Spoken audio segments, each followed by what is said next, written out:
লাইফে মানে কি বলবো মানে ইন্টারেস্টিংলি যা যা হয়েছে পজিটিভ তার মধ্যে মানে ম্যাক্সিমাম হয়েছে একটা ইম্পালসিভ জায়গা থেকে নেওয়া ডিসিশনের ফলে মানে ওয়েল থট আউট ইয়ে থেকে যে সবসময় খুব সাকসেস এসছে তা নয়।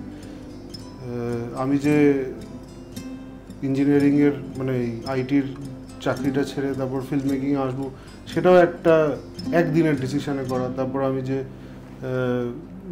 মুম্বাই ছেড়ে কলকাতা আসবো সেটাও একটা মোমেন্টারি ডিসিশনে করা। তারপর মুম্বাইতেও এখানে আমি কিছু প্রোডাকশন হাউসের সাথে অ্যাসোসিয়েটেড ছিলাম, সেটা ছেড়ে যে কমপ্লিটলি ইন্ডিপেন্ডেন্ট স্ট্রাকচারে যাবো সেটাও একটা মানে মোমেন্টারি ডিসিশন। সেরকমই এক্সাইলটা মোমেন্টারি না হলেও যে ওই পয়েন্ট অফ টাইমে মনে হচ্ছিল যে আমরা একটা কাজ করি, আমরা একটা ফিচার ফিল্ম ট্রাই করে দেখি বানানোর একটু কম বাজেটের মধ্যে কি দাঁড়ায়, মানে একবার চেষ্টা করে দেখা যায়। আইডিয়াও ছিল না যে কোন ফিল্মটা করব।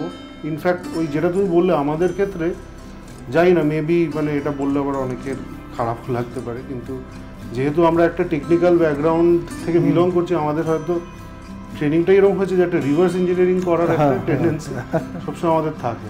তো সেই সময় দাঁড়িয়ে দেখলাম যে আমার কাছে কী রিসোর্সেস অ্যাভেলেবেল আছে, তার ভিত্তিতে একটা গল্প লেখা হোক, তার ভিত্তিতে আমরা গিয়ে শ্যুট করি।